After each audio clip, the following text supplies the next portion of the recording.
सबैलाई जयमसी आजको टक शोमा तपाईँ सबैलाई म स्वागत गर्न चाहन्छु र प्रभुलाई म धेरै धेरै धन्यवाद दिन चाहन्छु। आज यो हाम्रो पहिलो बिब्लिकल टक सो हो र आज हाम्रो माझमा बिशप डाक्टर नारायण शर्मा हुनुहुन्छ र उहाँ नेपालमा विगतको 30 वर्षदेखि आत्मिक यात्रा रेडियो कार्यक्रममा उहाँ स्पिकरको रूपमा काम गर्दै आउनुभएको छ र साथसाथै ग्लोबल मिसन अन्तर्गत नेपालको मिसन डिरेक्टरको रूपमा पनि काम गर्दै आउनुभएको छ। उहाँलाई हामी स्वागत गर्छौँ। धन्यवाद केविनजी, यस कार्यक्रममा हामीलाई अवसर दिनुभएकोमा। Thank you. र हजुर अहिले अमेरिकामा हुनुहुन्छ र हजुरले विभिन्न सेवा कार्य गर्दै हुनुहुन्छ र म अस्ति कन्फरेन्समा पनि भाग लिने मौका पाएँ। हजुरले छोटकरीमा केही भनिदिनुहुन्छ कि? हजुर, म यी दिनहरूमा विशेष गरी अमेरिकामा रहेका मेरा पुराना मित्रहरू र सहकर्मीहरूसित भेटघाटको क्रममा केही समय बिताइरहेको छु र थुप्रै हाम्रा सहकर्मी पास्टरहरूसित मेरो भेटघाट भयो र सेवकाईमा संलग्न हुने अवसर मलाई मिल्यो। तर विशेष मुख्य रूपले म ग्लोबल मिसन नेपालको 2वटा मिसन कन्फरेन्सको निम्ति वक्ताको रूपमा यो देशमा म आएको हो र ह्यारिसबर्ग र बोस्टनमा यो कार्यक्रमहरू सुसम्पन्न भएको छ र यही सन्दर्भमा यस देशमा म यो समय छु। हजुरलाई धेरै धेरै धन्यवाद दिन चाहन्छु। तपाईँको समयको लागि त व्यस्त हुनुहुन्छ र म यो मेरो लागि ठुलो आशिष हो हजुरसँग बोल्ने र पहिलो टक सो गर्ने मौका पाएको छ। प्रभुलाई म फेरि पनि धन्यवाद दिन्छु र हजुरलाई पनि धन्यवाद दिन्छु र म विश्वास गर्छु आजको यो टक सो आशिषमय हुनेछ। र हजुरको जसरी हजुरले चाहिँ कसरी प्रभुलाई पाउनुभयो त्यहाँबाट सुरु गरौँ आजको कन्भर्सेसन। हुन्छ, हामीले जीवनमा केही पाउनुपर्छ र हामीले जे पाउँछौँ त्यो कुराले चाहिँ हाम्रो चाहिँ गन्तव्यलाई निर्धारण गर्दछ। यदि हामी केही पाउँदैनौँ भने हामी मात्र एउटा गन्तव्यविहीन बाटोमा हिँडिरहेका हुन्छौँ।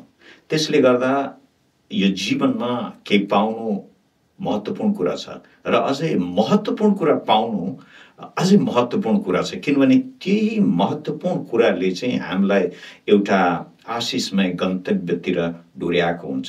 र बाल्य अवस्थादेखि मैले येशूको बारेमा पढ्ने सिक्ने अवसरहरू पाएँ र म आफै धेरै आश्चर्यचकित हुन्थेँ कि क्रुसमा नाङ्गे झुन्डिएको एउटा व्यक्तिलाई सारा संसारले ईश्वर मानेको छ, परमेश्वर मानेको छ, पछ्याइरहेको छ।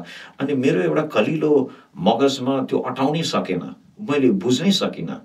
उहाँको त्यो मृत्यु चाहिँ एउटा धेरै रहस्यमय मेरो लागि बनिरह्यो र यस्तै बाल्य अवस्थादेखि म थुप्रै पुस्तकहरू अध्ययन गर्ने अवसरहरू पाएँ र त्यो पुस्तकहरूले मलाई येशूको बारेमा धेरै धेरै चिनाउँदै गयो र यही अन्तरकालमा मैले चाहिँ थुप्रै पत्राचारहरू गरेर येशूको जीवनीको अध्ययनहरू मैले गर्ने मौका पाएँ र सँगसँगै चाहिँ थुप्रै रेडियो कार्यक्रमहरू ती दिनहरूमा एकदमै रुचि लिएर म सुन्ने गर्थेँ र यी सब कुराले मलाई चाहिँ येशूको नजिकमा लयो र उहाँको जीवनको छेउमा लयो र त्यो समयमा मेरो जीवनमा यस्तो एउटा घटना घट्यो जुन घटनाले चाहिँ मेरो जीवन नै उहाँमा समर्पित गर्नलाई प्रेरणा दियो र त्यो प्रेरणालाई बोकेर म चाहिँ उहाँको सेवामा निरन्तर आजसम्म यो यात्रामा अगाडि बढ्नलाई मैले परमेश्वरको अनुग्रह पाएको छु। जस्तै अब त्यतिखेर धेरै नै सतावटहरू थियो। हजुर। अनि तपाईँले कस्तो किसिमको सतावट खप्नुभयो कि तपाईँको अनुभवहरू बाँड्न मिल्छ? हजुर, धेरै धन्यवाद। खोइ अब यो सतावट भन्ने शब्द यस्तो छ, जब हामीले ख्रिस्टलाई प्रेम गर्छौँ र उहाँको निम्ति समर्पित हुन्छौँ, हामीलाई सतावट पनि बडो मिठो र प्यारो लाग्न थाल्छ कि त्यो अरूलाई चाहिँ अब कस्तो हुन्छ होला मलाई थाहा छैन, तर ती दिनहरूमा धेरै किसिमका अप्ठ्यारा परिस्थितिहरू थिए, तर परमेश्वरले ती सबै कुराहरूबाट उम्कनलाई र ती परिस्थितिमा पनि एउटा आनन्दको अनुभूति चाहिँ उहाँले हामीलाई दिनुभएको थियो। अरू नयाँ नयाँ विश्वासीहरूले त्यही आनन्दको अनुभूति लिएर हिँडे। हुन त त्यो परिस्थितिमा कतिजना जेलमा परे होइन, कतिजनालाई धेरै किसिमको सतावटको सामना गर्न पर्यो, घर परिवारबाट उनीहरू चाहिँ निस्कन पर्यो, आफ्नो परिवारबाट वञ्चित हुनु पर्यो, आफ्नो अधिकारबाट वञ्चित हुनु पर्यो। तर पनि प्रभुका मानिसहरूले चाहिँ ख्रिस्टको निम्ति धेरै नै बलिदान गरेका थिए। अनि यो बलिदानसित चाहिँ उनीहरूको जुन एउटा निजी स्वेच्छाले जुन बलिदान ख्रिस्टको निम्ति गरेका थिए, अनि त्यसको तुलनामा सतावट चाहिँ बडो फिका फिका थियो के।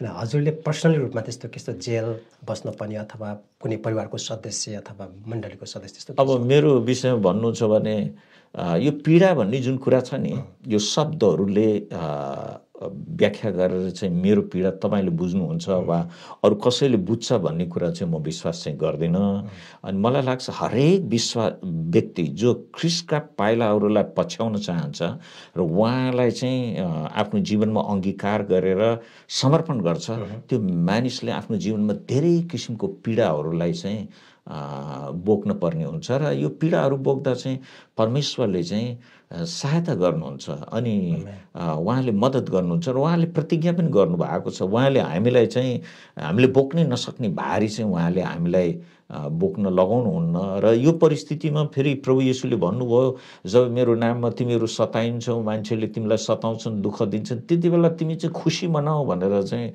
उहाँले बताउनु भएको छ। त्यसले गर्दा त्यो पीडामा हामी न रुने कुरा छ न यसमा चाहिँ पीडा मान्नुपर्ने छ। तर धेरै यस्ता परिस्थितिहरू आए। तर एउटा घटना मलाई याद आउँछ। म चाहिँ 1.5 वर्षसम्म एउटा सार्वजनिक मुद्दा चाहिँ ललितपुर डिएसपी कार्यालय अन्तर्गत त्यहाँको सिडिओ कार्यालयमा चाहिँ मैले 1.5 वर्ष चाहिँ त्यो मुद्दा चाहिँ खपेको छु। हरेक महिना तारिकमा गएको छु। अनि त्यहाँ डिएसपी कार्यालयको खोरभित्र पनि पसेको छु। अनि यस्ता धेरै धेरै कुराहरू छन्। अब कतिचोटि चाहिँ आफ्नै साथीभाइहरूले पनि हामीलाई सताइराखेका हुन्छन् होइन, परिस्थितिले पनि हामीलाई सताइराखेको हुन्छ। तर ती सबै कुरा चाहिँ त्यो प्रतिज्ञाको धारमा हेरिन्छ भने एउटा आनन्दको कुरा ठानेर चाहिँ मैले लिएको छु। र मलाई लाग्छ मैले त्यस्तो कुरा चाहिँ मैले खप्न परेन जुन कुरा मैले खप्नै सक्ने थिएन। जस्तै अब हाम्रो त्यतिखेरको सतावट अहिले पनि एक किसिमको प्रोसिक्युसन यति सतावट छ, भिन्नै खालको छ। र हजुरले जसरी तुलना गर्नुपर्दा पहिलाको सतावट र यी दिनहरूको सतावटमा तपाईँले कसरी ती कुराले तपाईँले गर्नुहुन्छ? तपाईँको प्रश्नको निम्ति धन्यवाद। किनभने सतावट भन्ने यो जुन शब्द छ नि, यो पहिलो शताब्दीदेखि नै चाहिँ यो जारी छ। यो सतावटको कहिले अन्त हुँदैन। प्रभुलाई पछ्याउने व्यक्तिको जीवनमा चाहिँ उसले धेरै किसिमको सतावटलाई चाहिँ बोक्नुपर्छ। त्यो चाहिँ हामीले हेर्दा हुनसक्छ त्यो उसको आन्तरिक पीडा हुनसक्छ, हुनसक्छ उसको जीवनको असहजता हुनसक्छ उसको धेरै किसिमको कुराहरू होइन। उसले अरू व्यक्तिहरू जस्तो चाहिँ एकदमै भनौँ न फ्री बाटोमा चाहिँ ऊ हिँडेको हुँदैन। ऊ चाहिँ एउटा गन्तव्यमा आफूलाई समर्पित गरेर प्रभुको बाटो पछ्याइरहेको कारणले गर्दा प्रभु येशूले पनि भन्नुभयो, उहाँलाई पछ्याउने मान्छेलाई यस धरतीमा चाहिँ पीडा हुन्छै हुन्छ होइन। त्यसले गर्दा यो कसैले बनाएको कुरा होइन।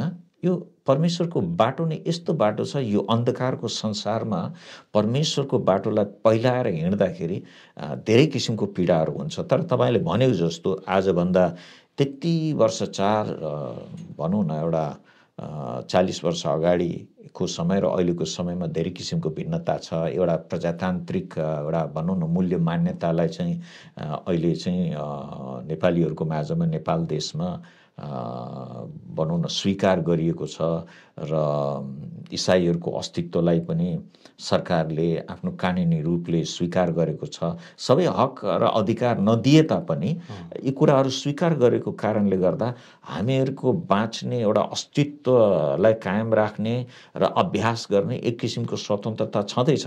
तर पनि ती कुराहरूको माझमा धेरै किसिमबाट चाहिँ मानिसको जीवनमा पीडा र भनौँ न धेरै अप्ठ्यारा परिस्थिति चाहिँ निरन्तर छ। यो पहिलो शताब्दीदेखि छ र यो चाहिँ येशूको आगमनसम्म रहिरहनेछ, किनभने उहाँलाई पछ्याउने हरेक व्यक्तिले चाहिँ यो पीडाको बाटोबाट, सतावटको बाटोबाट निरन्तर जान नै पर्ने हुन्छ। अनि हजुरको जस्तै त्यतिखेरको सुसमाचार तपाईँले के भन्नुहुन्छ? कसरी सुसमाचार मानिसहरूको माझमा प्रचार गरिन्छ छोटकरीमा? धन्यवाद। त्यति बेला चाहिँ प्रेरितको पुस्तकमा जसरी सुसमाचार सुनाइन्थ्यो त्यसरी नै सुनाइन्थ्यो होइन। अहिले सायद त्यो चाहिँ अलिकति पाटा चाहिँ फरक भएको हुनसक्छ त्यो समयमा र अहिलेको समयमा कसैलाई तपाईँले प्रचार पुस्तिका दिँदा चाहिँ त्यसलाई धर्म प्रचार भनेर चाहिँ अहिले भनेर एउटा प्रमाणको रूपमा तपाईँ बत्ती भनौँ न आपत्ति र आरोप लाग्न सक्ने परिस्थितिहरू हुन्छ। त्यो समयमा सुसमाचार चाहिँ हामीहरूको विशेष गरी मण्डलीहरू साना हुन्थे, घरेलु सङ्गतिहरू सानो सानो हुन्थ्यो र हामीहरूले चाहिँ आफ्ना छर छिमेकीहरूलाई लिएर आउने र उनीहरूसित हामीले सुसमाचार बाँड्ने कामहरू चाहिँ विशेष हुन्थ्यो। त्यसले गर्दा के हुन्थ्यो नि, यो एउटा व्यक्तिगत तौर तरिकाबाट चाहिँ सुसमाचारको कामहरू चाहिँ ती दिनहरूमा चाहिँ निरन्तर भएर गएका थिए र कतिचोटि चाहिँ अब अलिकति प्रचार पुस्तिका बाँडे र यताउति नयाँ ठाउँमा गएको परिस्थितिमा पक्राउ पर्ने र जेलमा पर्ने त घटनाहरू प्रशस्तै नेपालमा भएको थियो। किनभने त्यति बेला पनि वर्षौँसम्म जेलमा राख्ने राणा शासनकाल थियो। अनि ममाथि पनि मुद्दा चलेको मुद्दा यही नै थियो कि मैले चाहिँ धर्म प्रचारको सामग्रीहरू चाहिँ प्रकाशित गरेको थिएँ। त्यसले गर्दा सबभन्दा एकदमै राम्रो प्रचार सामग्री चाहिँ मान्छेको साक्षी र गवाही थियो कि त्यो समयमा। त्यो चाहिँ आफैमा माने ट्र्याक्स र प्रचार पुस्तिका चाहिँ धेरै सानो हुन्छ, तर मान्छेको जीवन चाहिँ अरूले पढ्न सक्थ्यो, चङ्गाईको कुरा पढ्न सक्थ्यो। अरे यो मान्छे त पहिला त बिरामी थियो, अहिले त निको भएछ भन्ने भयो। अब मान्छेको जीवन पढ्न सक्थ्यो, अरे यो त जडिया मान्छे थियो, पहिला त गाउँमा हल्ला गरेर हिँड्ने, अहिले त कसरी यस्तो सोझो भएछ भन्ने भयो। त्यस्तो किसिमको गवाही चाहिँ प्रशस्त भएकोले गर्दा त्यो गवाहीले किन प्रभु येशूले पनि भन्नुभयो तिमीहरू चाहिँ अब सारा संसारभरि मेरो चाहिँ गवाही हुनेछौ भनेर भन्नुभएको थियो। अनि त्यो गवाहीले चाहिँ धेरै मानिसहरूलाई आश्चर्य कर्मको गवाही, चङ्गाईको गवाही, मानिसको जीवनको परिवर्तनको गवाही, यो कुराहरूले मानिसहरूलाई चाहिँ ख्रिस्टको सुसमाचारमा धेरै आकर्षित गरेको थियो त्यो समयमा, जुन अहिलेको परिस्थितिमा केही हदसम्म फरक हुन सक्छ। जस्तै अब सुसमाचार सुनाउने क्रममा अहिले त्यतिखेर 40 वर्ष अगाडि र अहिलेमा भिन्नताको कुरा गरिसक्नु भएको छ। अब जस्तै अहिले चाहिँ यस्तो किसिमको चुनौती आइरहेको छ कि सुसमाचारमा अहिले विभिन्न किसिमको झुटो शिक्षा, विभिन्न किसिमको सङ्गठन जो चाहिँ बाइबलभन्दा अलिक पर रहेर बाइबलकै नाम लिएर अथवा बाइबल नै बोकेर अथवा परमेश्वरकै केही कुराहरू गरेर तर फरक ढङ्गले अगाडि बढिरहेको छ। त्यसरी सुसमाचार प्रचार भइरहेको छ र तपाईँले यसलाई कसरी हेर्नुहुन्छ? यसको कुरा गर्दै गर्दा सच्चाइको कुरा गर्न चाहन्छु। अहिले सच्चाइ नेपालमा यस्तो रूपले अगाडि बढिरहेको छ, डरलाग्दो स्थिति छ र मेरो आफ्नै परिवारको केही सदस्यहरू पनि यसमा जानुभएको छ र फर्किने क्रम जारी छ। के भन्नुहुन्छ सच्चाइ अहिले जुन किसिमले अगाडि बढिरहेको छ नेपालमा? मलाई लाग्छ आधुनिक संसारले येशूको सुसमाचारलाई धेरै किसिमले चोट पुर्याएको छ, तर आफैमा यी सबै कुराहरू चाहिँ बिल्कुलै नयाँ होइनन्। यदि तपाईँले नयाँ करारमा हेर्नुहुन्छ भने त्यहाँ पनि यस्ता अपवादका कुराहरू चाहिँ नभएको चाहिँ होइन। अहिले चाहिँ अब मानिसहरू के भयो भने एउटा धार्मिकताको निम्ति चाहिँ मानिसले आफ्नो प्रयास गर्छ। बाइबलले हामीलाई परमेश्वरले हामीलाई प्रेम गर्नुभएको कुरा चाहिँ स्पष्ट बताएको छ, तर मान्छेले आफ्नै तर्फबाट प्रयास गर्दाखेरि कतिचोटि बाइबलदेखि माथि गएको छ अनि कतिचोटि बाइबलदेखि तल गएको छ। हामी जानुपर्ने चाहिँ बाइबलमै हो, तर हामी त्यही नभएर अलि एक्स्ट्रा गर्न खोज्यौँ के। एक्स्ट्रा गर्दाखेरि माथि गयौँ, त्यो पुरानो परम्परा बोकेर अथवा चाहिँ हामी अझै डिप जाने भनेर चाहिँ नयाँ रहस्यका कुराहरू पत्ता लगाउने तरिकाबाट चाहिँ हामी चाहिँ विभिन्न किसिमको क्रियाकलापहरूमा संलग्न भएर हामी चाहिँ अझै तल गहिराइमा पुग्यौँ। तर हामी हुनुपर्ने स्पष्ट रूपले बाइबलका शिक्षाहरूलाई नै अङ्गीकार गरेर बाइबलमै सीमित रहन पर्ने, तर कि मानिसहरू चाहिँ अझै एक्स्ट्रा खोजेकोले गर्दा पुरानोमा गयो, अझै एक्स्ट्रा खोजेकोले गर्दा उनीहरू चाहिँ तल गहिराइमा पुग्यो। तर हामी चाहिँ बाइबलमै सीमित चाहिँ रहन पर्ने हो। अनि मलाई लाग्छ साँचो कुरा र साँचो सुसमाचार हाम्रो हातमा जे छ प्रभुको वचन त्यही नै हो सत्य। र यो सच्चाइलाई के भन्नु, यो सच्चाइलाई के भन्नुहुन्छ? यो अब यो उहाँलाई झुटो भन्नुहुन्छ त उहाँले गरेको तरिका र झुटो हो कि के हो? मलाई लाग्छ उहाँहरूको तरिकाहरू चाहिँ बाइबल आधारित छैनन्। कुनै पनि कुरा जुन बाइबल आधारित छैन, किनभने हाम्रो विश्वासको जग चाहिँ परमेश्वरको वचन हो अनि वचन आफैमा पूर्ण छ। यसलाई अधुरो मानेर मान्छेले थप्छ भने वा यसमा टालटुल गर्छ भने त्यो चाहिँ झुटो हो र त्यसमा चाहिँ तपाईँ र हामीले हाम्रो जीवनलाई नष्ट गर्न जरुरी छैन। Okay, thank you. जस्तै सुसमाचारकै हामी सराउन्डिङमा छौँ। जस्तै हजुरले जसरी आजभन्दा 30 वर्ष अगाडि आत्मिकै यात्रा भन्ने एउटा रेडियो प्रोग्राम सुरु गर्नुभयो र तपाईँ त्यसको स्पिकर पनि हुनुहुन्छ, अहिले आजको दिनसम्म काम गरिरहनु भएको छ। तपाईँलाई धेरै धेरै धन्यवाद दिन चाहन्छु। यो रेडियो कार्यक्रम सुनेर धेरै मानिसहरू प्रभुमा आएका छन्, धेरै मानिसहरू आशिषित भएका छन्, मैले पनि सुने। र के भन्नुहुन्छ यो आत्मिकै यात्राको बारेमा छोटकरीमा? अब मैले चाहिँ प्रभुलाई चिनेको चाहिँ किताब पत्रिकाहरू पढेर यीशुको बारेमा सिकेको हो र दोस्रो कुरा रेडियो कार्यक्रमहरू सुनेर सिकेको। र मेरो जीवन मलाई के लाग्यो भने थुप्रै मानिसहरूले यस्तै पढेर सुनेर चाहिँ सुसमाचार सुन्यो। अब वचनले बताउँदछ मान्छेले कसरी सुसमाचार सुन्यो होइन, कसैले गएर सुनाइदिनु पर्यो। अनि यो सुनाउने कुराको एउटा माध्यम, सशक्त माध्यम चाहिँ रेडियो थियो र मैले चाहिँ यो अवसर पाएँ यो कार्यक्रमको सुरुवात नै गर्नलाई नेपाली भाषामा। म कुनै तालिम प्राप्त विशेष वक्ता केही पनि थिएन, मेरो त पहिला स्वर पनि थिएन। म बोल्दाखेरि मान्छेहरूले मलाई आइमेले बोलेको जस्तै भन्थे, जस्तो तपाईँसित मैले बोलिरहेको छु नि, मेरो स्वर ठ्याक्कै यस्तै थियो।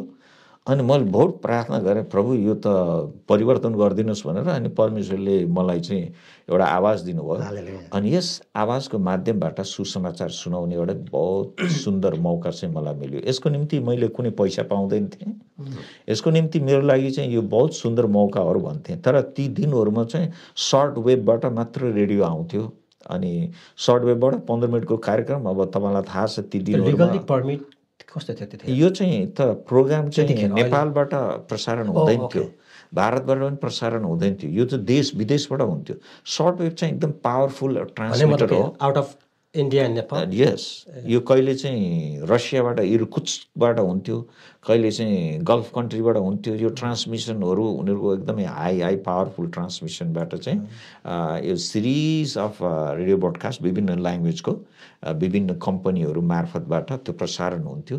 र त्यो सुन्ने मान्छेहरूले कहिले थाहा पाउँदैन थियो कुन ठाउँबाट प्रसारण भइरहेको छ भनेर। खालि हामीलाई फ्रिक्वेन्सीहरू दिएको हुन्थ्यो, 15 फ्रिक्वेन्सी सर्ट वेभ वा 25 फ्रिक्वेन्सी भन्ने जस्तो चेन्ज भयो टाइममा। जस्तो गरममा चाहिँ अर्कै टाइम हुन्थ्यो, जाडोमा धेरैपल्ट यो त कहिले त त्यो खोज्दा पनि ऊ हुन्थ्यो। जे होस्, नेपालमा पछिको समयमा चाहिँ नयाँ यो तकनिकहरू आयो, यो भनौँ न जसलाई हामी एफएम भन्छौँ, फ्रिक्वेन्सी मोडुलेटर भन्छौँ। त्यसमार्फत त स्टुडियो साउन्डमा चाहिँ हाम्रो कार्यक्रमहरू प्रसारण हुने योग्य थियो र हाम्रो कार्यक्रम चाहिँ कसैलाई चोट पुर्याउन चाहिँ हाम्रो प्रेजेन्टेसन हुन्थेन। एउटा सिम्पल सरल भाषामा सुसमाचार र प्रभुको वचनहरू रहेकोले गर्दा त्यस्तो विरोधको कुरा केही पनि आएन।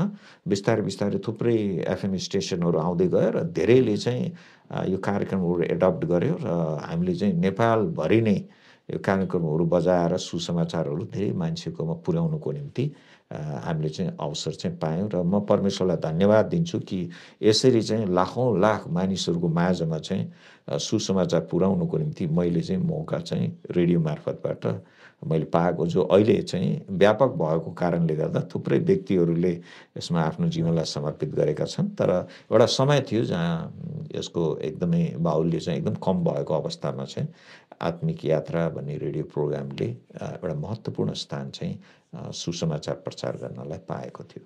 र मैले व्यक्तिगत रूपमा धेरैबाट सुनेको छु कि उहाँहरू धेरै आशिषित हुनुभएको र तपाईँ त्यस्तो कुनै क्षण छ अथवा त्यो रेडियो कार्यक्रम सुनेर प्रभुलाई ग्रहण गरेको अथवा आशिषित भएको अझै चर्च आएको त्यस्तो कुनै घटनाहरू एउटा होइन? म तपाईँलाई त्यस्तो कुरा भनेर मलाई पागल नबनाउनुहोस् होइन।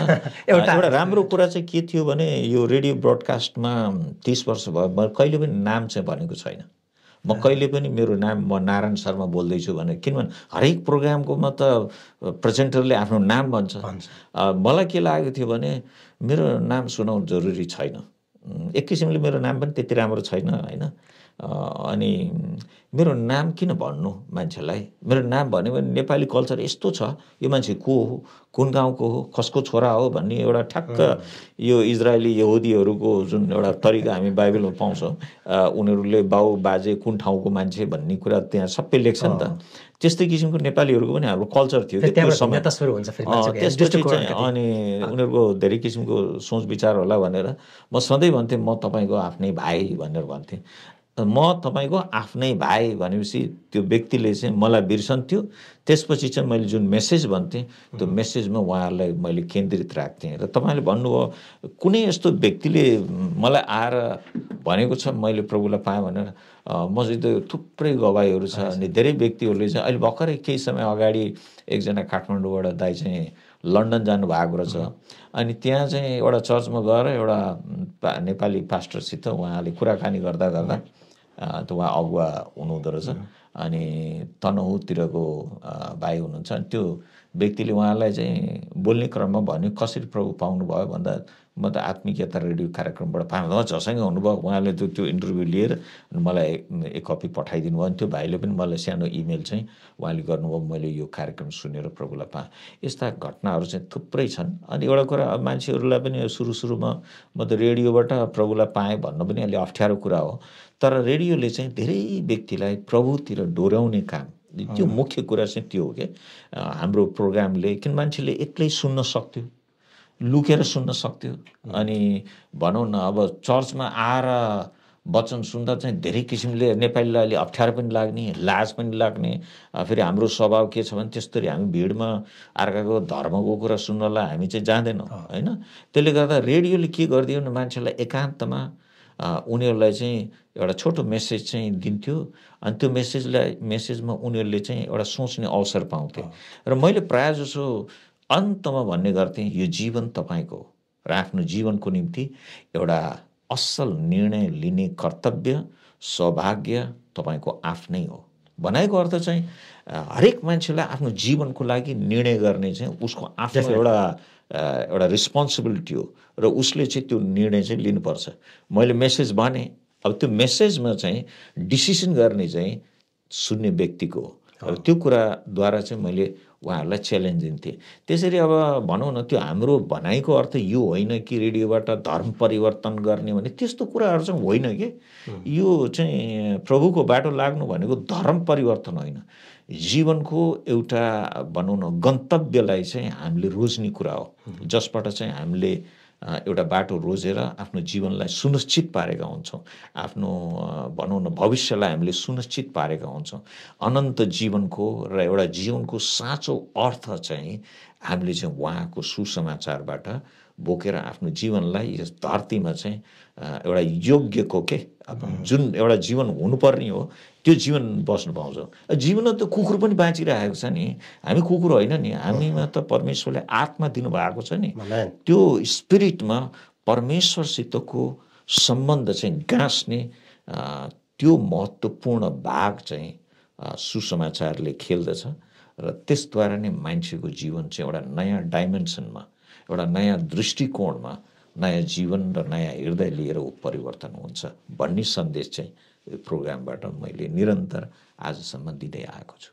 तपाईँलाई धेरै धेरै धन्यवाद दिन चाहन्छु। तपाईँले जुन भूमिका खेल्नुभयो, आज धेरै मानिसले प्रभुलाई जान्ने, प्रभुलाई पाउने मौका पाउनुभएको छ। यो कार्यक्रमबाट तपाईँ लगायत तपाईँको सम्पूर्ण टिमलाई म धन्यवाद दिन चाहन्छु। यो ठुलो परमेश्वरको महिमाको लागि ठुलो काम भएको छ।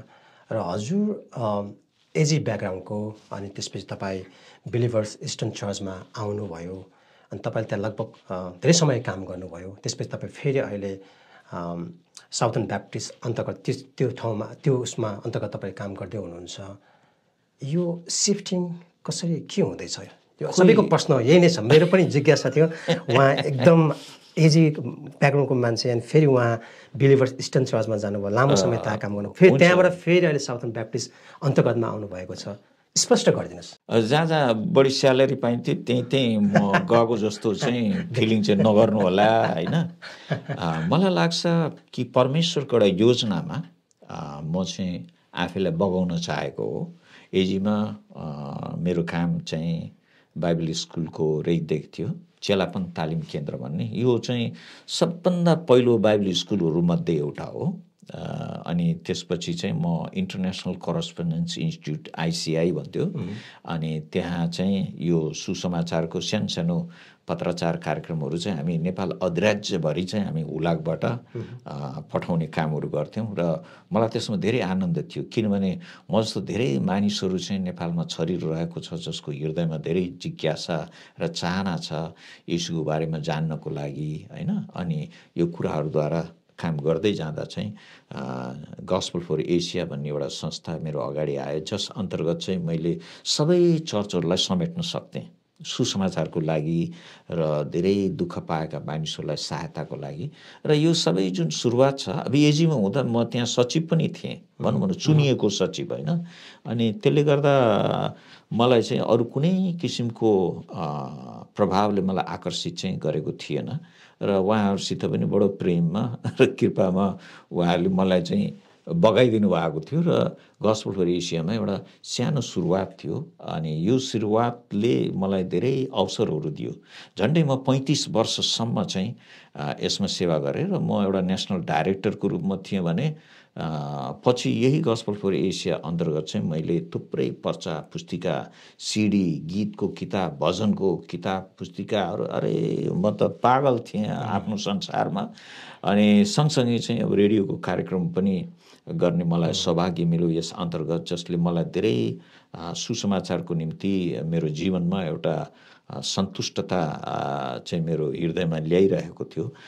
हुँदा हुँदा हुँदा हुँदा यो संस्था चाहिँ चर्चमा परिणत हुँदै गयो, जुन एउटा इभान्जेलिकल चर्चको रूपमा चाहिँ बिलिभर चर्चको हाम्रो सुरुवात थियो। अनि धेरै राम्रो थियो, अब किनभने त्यो चर्चको एउटा प्रारूप नै नयाँ खरारको मण्डलीको रूपमा थियो। र त्यो चर्च चाहिँ इभान्जेलिकल चर्च चाहिँ बिस्तारै बिस्तारै फेरि एपिस्कोपल चर्चमा अलिकति परिवर्तन हुँदै गयो, एपिस्कोपलबाट फेरि एङ्ग्लिकन चर्चमा बिस्तारै बिस्तारै परिवर्तन हुँदै गयो।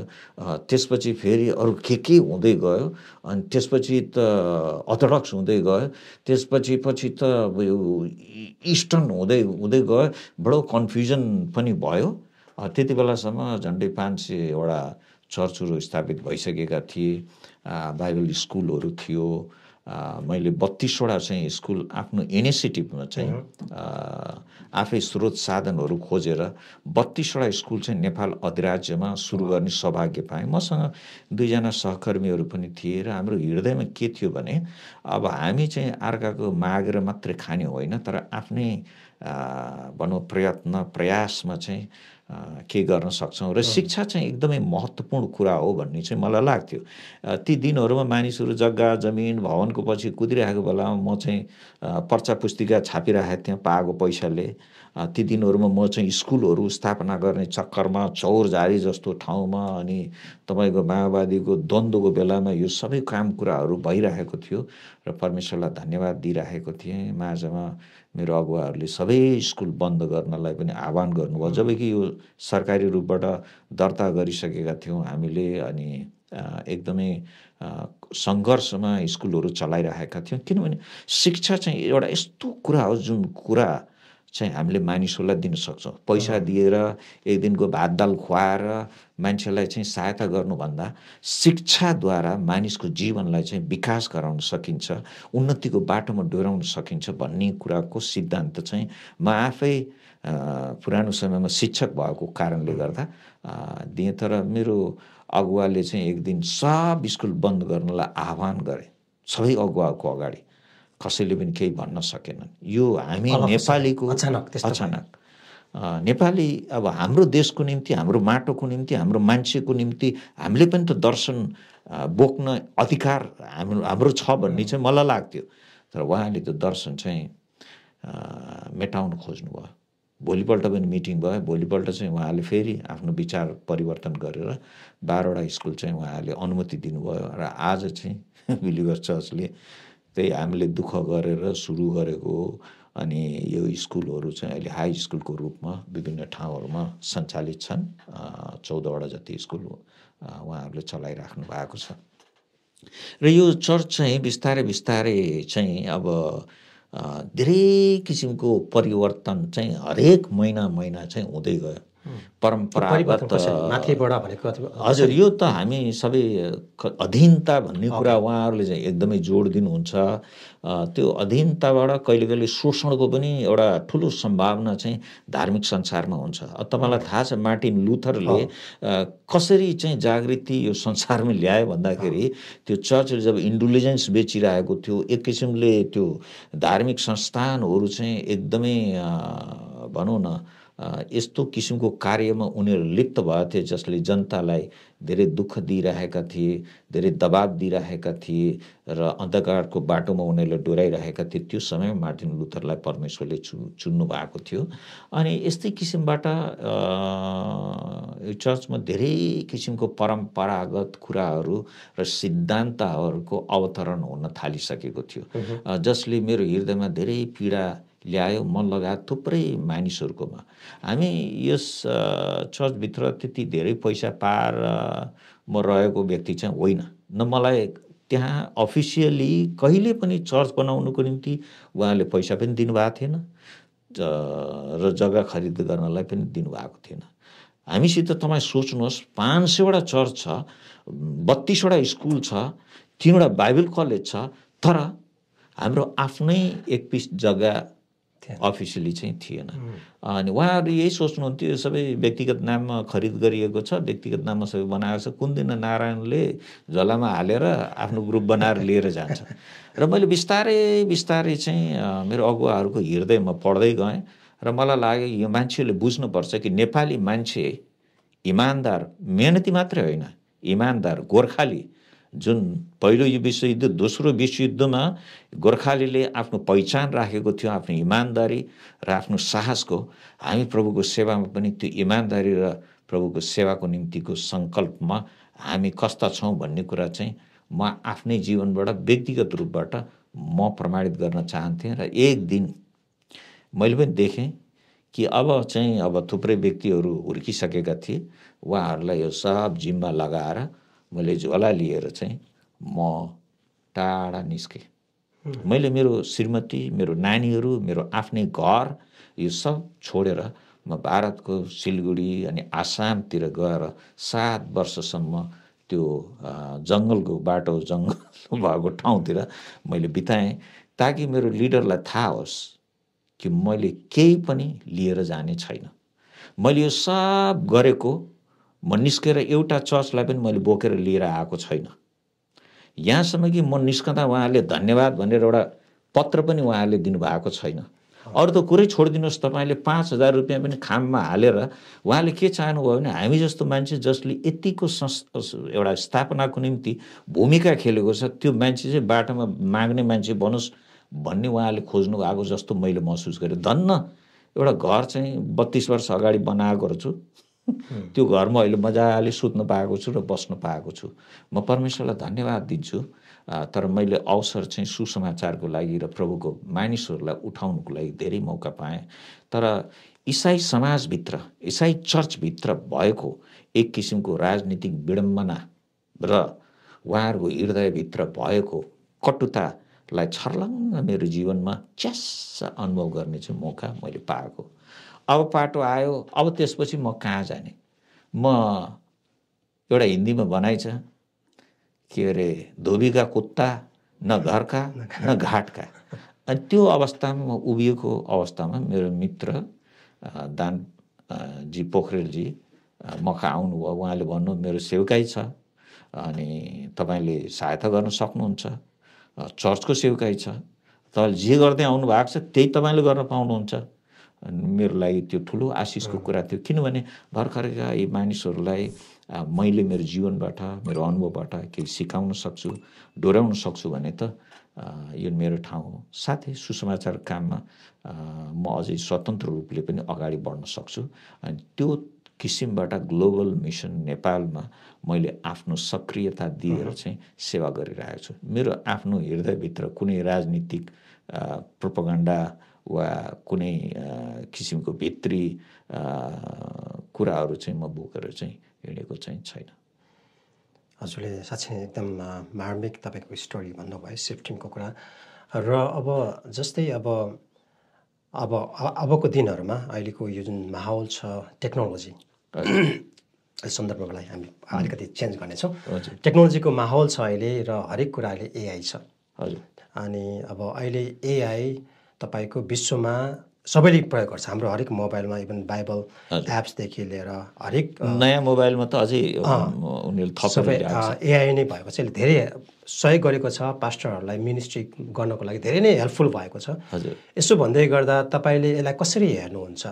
मैले यसलाई चाहिँ यो सबै जुन नयाँ टेक्नोलोजी जुन हाम्रो पहुँचभन्दा पनि बाहिर छ, किनभने कतिवटा कुरा त हामीले चाहिँ ग्रासै गर्न सक्दैनौँ। भनौँ न हाम्रो अगाडि चाहिँ यति धेरै स्वादिष्ट भोजनहरू राखिएको छ, हामीले कति खान सक्छौँ? तपाईँले सक्नुहुन्न नि सबै खानलाई, यति खान सक्नुहुन्छ, मैले पनि यति खान सक्छु। यो एआई त्यस्तै हो क्या। अब तपाईँको बारेमा सबै कुरा एआईले भन्छ, मेरो बारेमा एआईले भनिदिन्छ, अनि बाइबल स्टडी एआईले दिन्छ। सबै कुराहरू चाहिँ हाम्रो निम्ति यति सहज र सजिलो भएको छ। यो अन्तिम समयको चाहिँ टेक्नोलोजीको मेनिफेस्टेसन हो। जसरी बाइबलमा भनिएको छ धेरै कुराहरू, त्यो कुराहरूको एउटा चित्रण चाहिँ यो सबै सामग्रीहरू हाम्रो अगाडि आएको छ। र मलाई लाग्छ कि अब चाहिँ चर्च चाहिँ चारवटा पर्खालभित्र बसेर मादल ठटाएर चाहिँ मेरो चर्चमा 40 जना छ भन्दै पास्टर यता र उति उफ्रनु चाहिँ त्यो पास्टरको मूर्खता हो। मैले भन्छु हामी यस्तो चर्चको भाग हुनुपर्छ जुन चर्चमा पर्खालै छैन। पर्खालको कारणले गर्दा तपाईँको मान्छे भित्र आउन सकेको छैन। तपाईँको सेवकाई, हाम्रो सेवकाई यस्तो हुनुपर्छ कि हाम्रो चर्चमा पर्खाल हुनु हुँदैन। विभिन्न किसिमको पर्खाल छ। कसैको जातपातको पर्खाल होला, कसैको स्ट्याटसको पर्खाल होला, कसैको भनौँ न विभिन्न किसिमको पर्खाल हामीले चर्चमा लगाइराखेका छौँ। अनि ढोका चाहिँ यत्रो सानो छ, अनि कतिलाई त्यो भित्र छिर्न अलिकति गाह्रो पनि हुन्छ। त्यसले गर्दा एआई र नयाँ टेक्नोलोजीहरू यस कुराको पहिचान हो कि हामी चाहिँ पुरानो त्यो परम्परामा हामी जिउनु हुँदैन।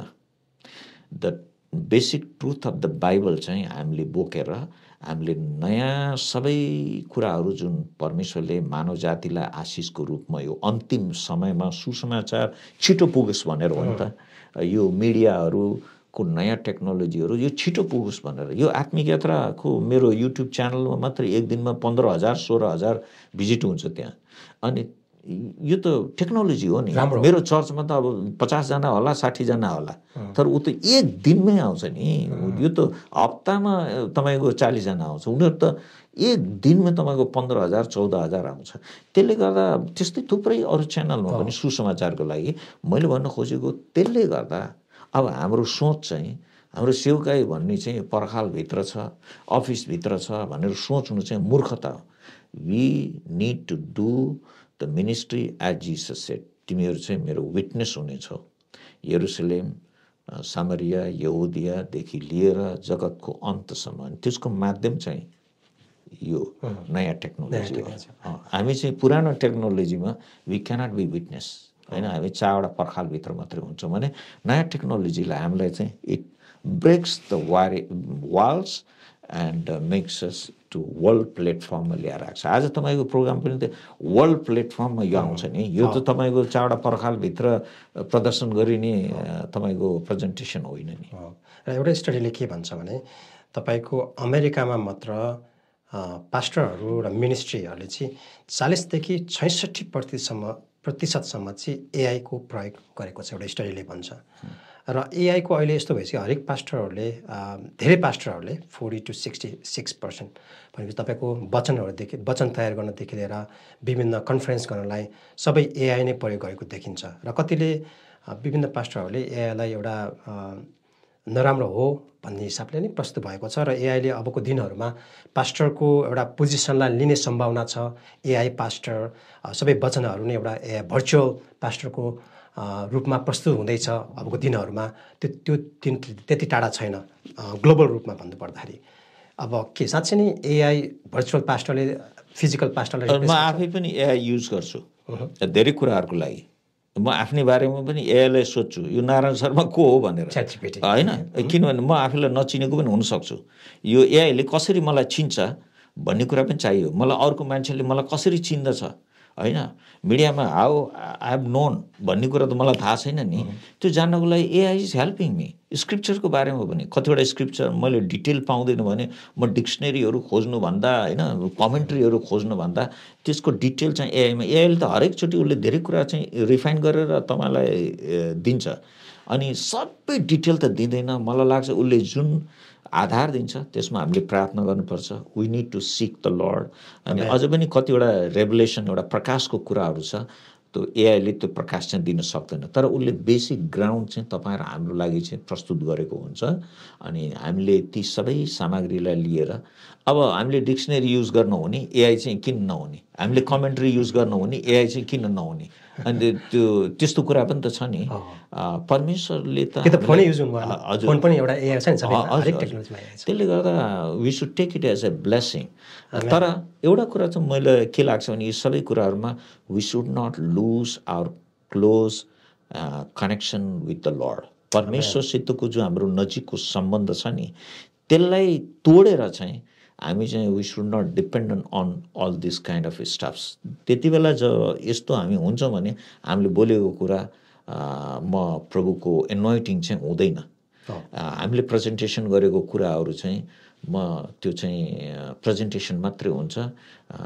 It will not have the anointing of the Holy spirit.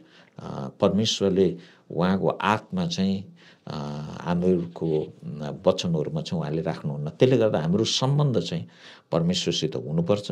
हाम्रो प्रेजेन्टेसनमा हामीले बेस्ट कसरी गर्न सक्छौँ यी सबै सामग्री हामीले टुलको रूपबाट, एउटा माध्यमको रूपबाट चाहिँ हामीले लिएर चाहिँ हाम्रो सेवकाईमा म्याक्सिमम युटिलाइज गर्नु चाहिँ एकदमै बुद्धिमानी हो जस्तो मलाई लाग्छ।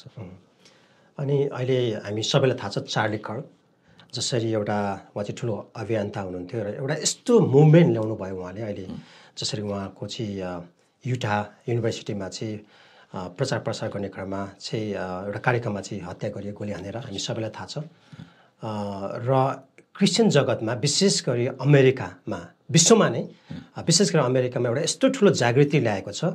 म त भन्छु यो बिली ग्राम पछिको ठुलो मुभमेन्ट र एउटा सम्मान पनि पाएको छ। अस्ति मेमोरियल सर्भिस हामी सबैले हेऱ्यौँ, उहाँको मेमोरियल सर्भिस लगभग 90,000 भन्दा मान्छेहरू उपस्थित थिए। प्लस अनलाइनमा तपाईँको मिलियन्सभन्दा माथि मान्छेले हेरिरहेको थियो। र यस्तो किसिमको जागृति ल्याएको छ चार्ली कर्कले। तपाईँले यसलाई कसरी हेर्नुहुन्छ? मैले परमेश्वरको समय हो यो भन्ने किसिमबाट म हेर्दछु।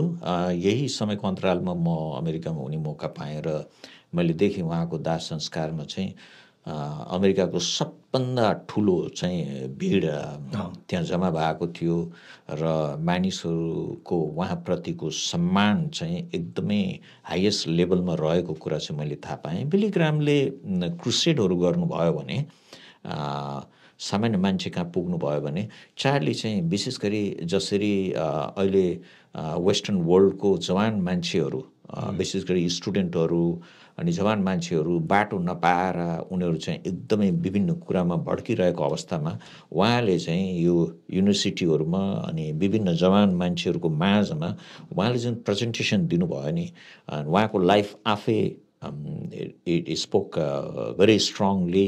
एउटा विश्वासमा आधारित कुराहरू उहाँले जसरी अमेरिकामा प्रेजेन्टेसन गर्नुभयो त्यसले चाहिँ उहाँको एउटा प्रभावलाई चाहिँ धेरै पावरफुल गरायो र उहाँप्रतिको यो जनमानसको जुन एउटा भनौँ न कलेक्टिभ जुन विचारहरू प्रस्तुत गरिएको छ त्यसले यो बुझाउँछ कि अमेरिकाको मान्छेहरू चाहिँ परमेश्वरको कुराको निम्ति भोको छ र यहाँको मानिसहरूले चाहिँ यो संसारमा रित्तोपन पाइसकेको छ र चार्लीले जुन मेसेज ल्याएको थियो त्यो मेसेजमा चाहिँ यहाँका मानिसहरूको विश्वास चाहिँ बढेको छ र उहाँले धेरै धेरै हजारौँ लाखौँ जवान मानिसहरूलाई चाहिँ यो पश्चिमको मुलुकको नानीहरूको मगजलाई चाहिँ प्रभुको बाटोमा डोर्याउनुको निम्ति चार्लीले एउटा महत्त्वपूर्ण भूमिका खेलेका छन् जो एकदमै राम्रो छ र यसको जुन सुरुवात भएको छ यो सुरुवातले आउने दिनहरूमा पनि धेरै धेरै चार्लीहरूलाई चाहिँ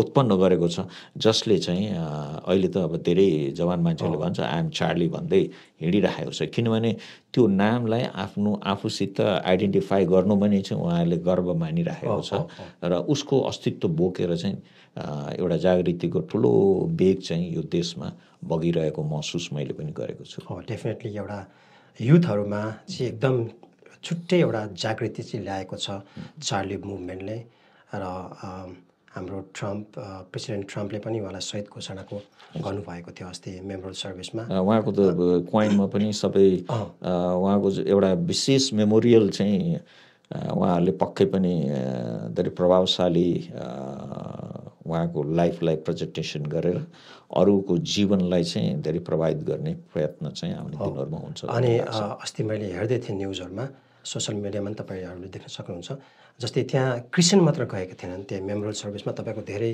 धर्म नमान्ने नास्तिकहरूदेखि लिएर विभिन्न अरू धर्ममा आस्था राख्ने व्यक्तिहरू पनि जानुभएको थियो र उहाँहरूको टेस्टिमोनी मैले अनलाइनमा सुने हेरेँ पढेँ र उहाँले जुन मेमोरियल सर्भिसपछि र चार्ली कर्कले ल्याएको मुभमेन्टबाट चाहिँ उनीहरू अब म पनि चर्च जान्छु भनेर टेस्टिमोनी मैले धेरै हेरेँ। अबदेखि त्यो चार्ली कर्कको त्यो मेमोरियल सर्भिसमा गएर उहाँहरू आएपछि अब म पनि क्रिस्चियनिटीमा जान्छु, म पनि येशूको बारेमा म बुझ्छु भनेर इभन मुस्लिम ब्याकग्राउन्डको मानिसहरू इभन नास्तिक जो धर्म माने त्यस्ता व्यक्तिहरूको टेस्टिमोनी अहिले सोसल मिडियामा न्युजहरूमा तपाईँ सुन्न सक्नुहुन्छ। जिउँदो उहाँ चाहिँ सुसमाचारको पत्र बन्नुभयो कि मरेपछि पनि he became a living letter होइन गस्पल लेटर टु पिपल भन्ने कुरा अब यसले यही नै कुरा प्रमाणित गर्दछ। अनि अब एउटा भिडियो हामी हेर्नेछौँ र अस्तिको मेमोरियल सर्भिसमा चाहिँ उहाँको मिसेसले चाहिँ एउटा स्पिच दिनुभएको थियो। त्यो स्पिच अहिले एकदम भाइरल छ र त्यो स्पिच हेरेर अरू धर्ममा आस्था राख्ने र नास्तिक व्यक्तिहरूले पनि प्रभुप्रति नजिक हुने र अझै यो क्रिस्चियनिटीमा अझै म जान्न चाहन्छु भन्ने एउटा किसिमको एउटा त्यो माहौल तयार गरेको छ र धेरैजना विश्वासीहरू यो भिडियोबाट धेरै आशिषित भएको छ। म पनि आशिषित भएको छु। मैले पनि त्यो भिडियो मेरो सोसल मिडियामा राखेको थिएँ। यो भिडियो हेर्नेछु त्यसपछि हामी यस भिडियोमा एउटा कुरा गर्नेछौँ। On the cross, our Savior said,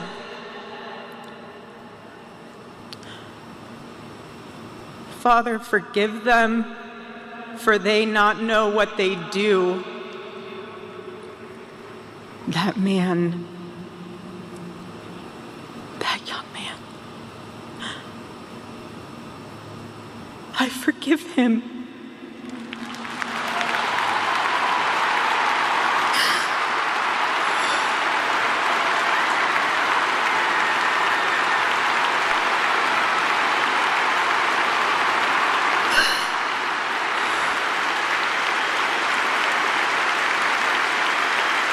हे पिता, यिनीहरूलाई क्षमा गर्नुहोस् किनकि यिनीहरूले के गर्दैछन् सो जान्दैनन्।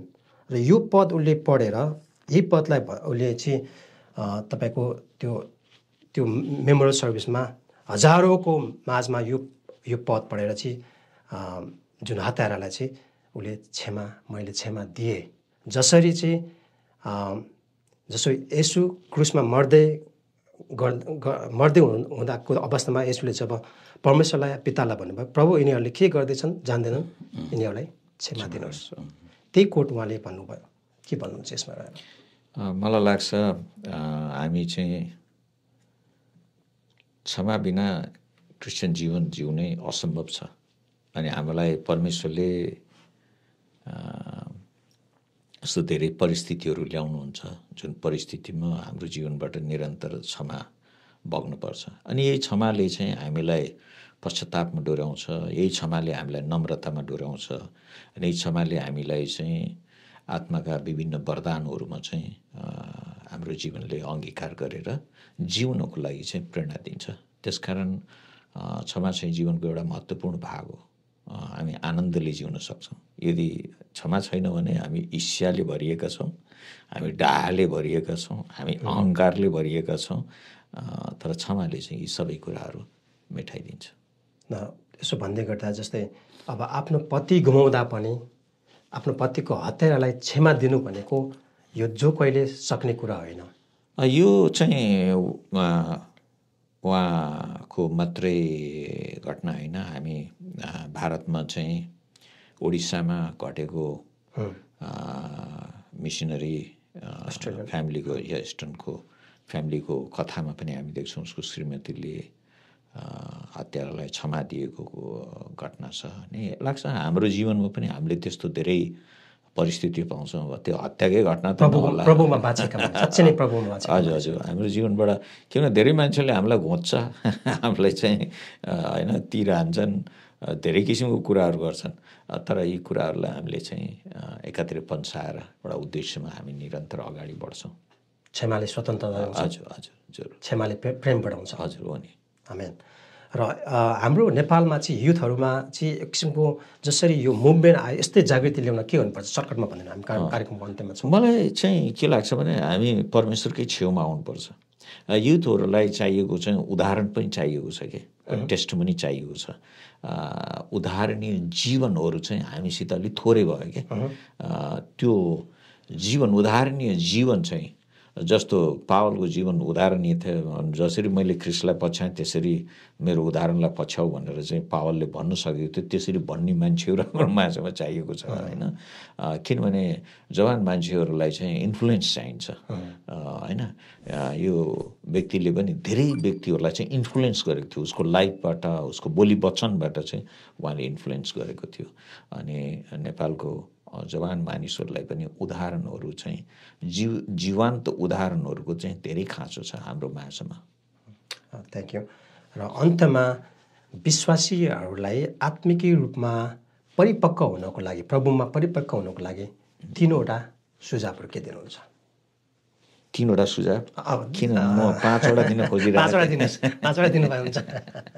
आत्मिक जीवनको लागि 3वटा सुझाव। प्रभुमा परिपक्व हुनु। हजुर, एउटा कुरा त हाम्रो जीवनको सबभन्दा पहिला ख्रिस्ट येशूसित हाम्रो सम्बन्ध हुनुपर्छ। सम्बन्ध बिना अरू जे पनि गरिन्छ त्यसलाई चाहिँ नाटक भन्छ। नाटक चाहिँ के हुन्छ भने त्यो केही समयको लागि हुन्छ, त्यसपछि पर्दा लगाइहाल्नुपर्छ होइन। हामी चाहिँ रियालिटीमा बाँचेका छौँ। त्यसकारण रियालिटीमा सत्यतामा प्रभु येशूले त बाटो सत्य र जीवन भन्नुभएको छ। त्यसले गर्दा we need to be real people के, we should not be fake people. अब मैले तपाईँलाई के भन्नु, मेरो जीवनमा मैले धेरै फेक मान्छेहरूलाई भेटाएँ। उनीहरूले एउटा कुरा तपाईँसित गरिरहेको हुन्छ, अर्कोतिर अर्को गरिराखेको हुन्छ होइन। तपाईँलाई तलमाथि गरेको हुन्छ, तपाईँसित खेल्दछ। अब मानिसहरूले धेरै किसिमबाट चाहिँ हाम्रो जीवनलाई बिथोल्न खोज्छ होइन। सबभन्दा मुख्य कुरा चाहिँ के हो भने परमेश्वरसितको हाम्रो सम्बन्ध। त्यो चाहिँ नाटक चाहिँ होइन हाम्रो जीवनबाट। We should be real people के, साँचो मान्छे।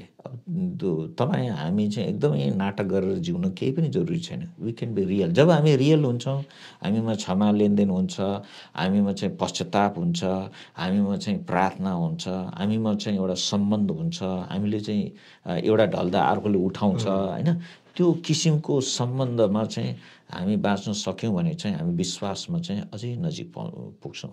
र बाइबलले बताएको चाहिँ आत्माका वरदानहरूका कुराहरू पनि छन्। चरित्र चाहिँ हाम्रो लागि महत्त्वपूर्ण कुरा हो होइन। कति मानिसहरू अहिले चाहिँ चरित्रको कुरा होइन कि करिश्माको कुरा गर्छ भने गिफ्टिङको कुरा आउँछ। चरित्र, character is one of the important thing होइन। र परमेश्वरसितको सम्बन्ध छ भने हामीले चाहिँ चरित्र निर्माण गर्न सक्छौँ। परमेश्वरले हामीलाई भनौँ जीवन दिनुभएको छ, उहाँले आफ्नो आत्मा हालिदिनु भएको छ भनेको अर्थ उहाँको चरित्र हामीभित्र ही has given the opportunity for us to develop the character of God. होइन। त्यसले गर्दा मलाई लाग्छ एउटा महत्त्वपूर्ण कुरा चाहिँ परमेश्वरसितको सम्बन्ध हो। यदि तपाईँको परमेश्वरसित सम्बन्ध छ भने तपाईँको जीवनसित खेलवाड तपाईँले गर्नुहुन्न। तपाईँको एउटा सङ्कल्प र बोलावटमा तपाईँ निरन्तर लागिराख्नुहुन्छ। दोस्रो कुरा मलाई लाग्छ नम्रता, जसको विषयमा प्रभु येशूले धेरैपल्ट भन्नुभयो। एउटा मान्छे नानी जस्तो भएन भने चाहिँ परमेश्वरको राजमा पस्नु भनेर भन्नु उहाँले क्यारेक्टर चाहिँ अब त्यो एउटा नम्रताको कुरा ल्याउनु भयो। तेस्रो कुरा चाहिँ मलाई लाग्छ प्रेम भन्ने कुरा हो। त्यो चाहिँ हाम्रो जीवनको एउटा अभिन्न अङ्ग हो होइन। बाइबलको मेसेज नै it is based on love होइन। परमेश्वरको उहाँ हाम्रो एउटा नमुना हुनुहुन्छ र हाम्रो जीवनमा चाहिँ हामीले परमेश्वरसितको सम्बन्धमा हामीले चाहिँ एउटा नम्रताको जीवन बोकेर उहाँको चरित्रिक गुणहरू हाम्रो जीवनमा अङ्गीकार गरेर हामीले प्रेममा हामी हिँड्न सक्यौँ भने चाहिँ विश्वास, आशा र प्रेममा चाहिँ महत्त्वपूर्ण के छ? प्रेम नै छ होइन। त्यसले गर्दा मलाई लाग्छ यी कुराहरू चाहिँ हाम्रो जीवनको लागि एउटा महत्त्वपूर्ण आशयहरू हुन्, जगहरू हाम्रो जीवनको लागि। हुन्छ, हामी कार्यक्रमको अन्त्यमा आइसकेका छौँ। यदि तपाईँले त्यस्तै मैले केही छुट्याएको छु भने तपाईँ के भन्न चाहनुहुन्छ हाम्रो अडियन्स? मलाई लाग्छ कि तपाईँले चाहिँ मैले यो बारेमा भन्न पाएँ अझै विश्वासी आशिषित। केविनजी, म धन्यवाद दिन्छु। एउटा कुरा तपाईँले यो मौका लिनुभयो, मसित बातचित गर्नुभएको छ होइन। धेरैले मलाई किताब लेख्नुहोस् भनेर भन्नुहुन्छ। अब किताब लेख्दा मान्छेले फेरि पढ्न पर्यो होइन। अब किताब लेख्दा अब धेरैको बारेमा सत्य कुराहरू लेख्दा अब नामहरू लेख्नुपर्छ, अरूको नराम्रो कुराहरू भन्नुपर्छ। त्यो किन भन्नु? हामीले धेरै मनको कुराहरू यसरी पनि हाम्रो बातचितहरूबाट चाहिँ अरूको अगाडि ल्याउन सक्दछौँ। अनि म धन्यवाद दिन्छु तपाईँको जीवनको लागि, तपाईँले प्रभुको निम्ति गर्नुभएको सेवाको निम्ति, समर्पणको निम्ति, तपाईँको समयको निम्ति। अनि यो सबै कुराहरूले चाहिँ उहाँको राज्य स्थापनाको लागि जहाँ तपाईँ हुनुहुन्छ त्यहाँ एउटा महत्त्वपूर्ण भूमिका खेल्दछ। र तमाम श्रोताहरू जसले हाम्रो आवाजलाई सुनिराख्नु भएको छ, अनि मेरो प्रार्थना छ तपाईँको जीवनमा तपाईँले प्रभु येशूलाई चिन्न पाउनु, मैले उहाँलाई चिन्न पाउनु हाम्रो जीवनको एउटा अमूल्य भाग हो। यो चाहिँ एउटा ग्रेटेस्ट प्रिभिलेज चाहिँ मैले तपाईँले हामीले पाएका छौँ।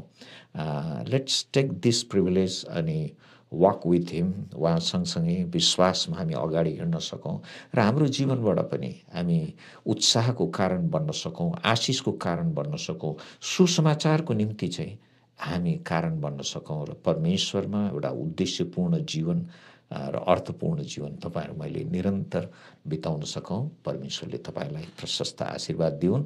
र केविनजी, धेरै धेरै धन्यवाद। अनि मेरो एकदमै शुभकामना तपाईँलाई। र मेरो प्रार्थना छ कि तपाईँको सेवाद्वारा अझै पनि यसरी मिडियाद्वारा तपाईँको धेरै धेरै श्रोताहरूलाई तपाईँ आशिषको पात्र बन्नुहुनेछ र तपाईँले एकदमै रोचक र आशिषमय कार्यक्रमहरू निरन्तर ल्याउनुहुनेछ। Thank you.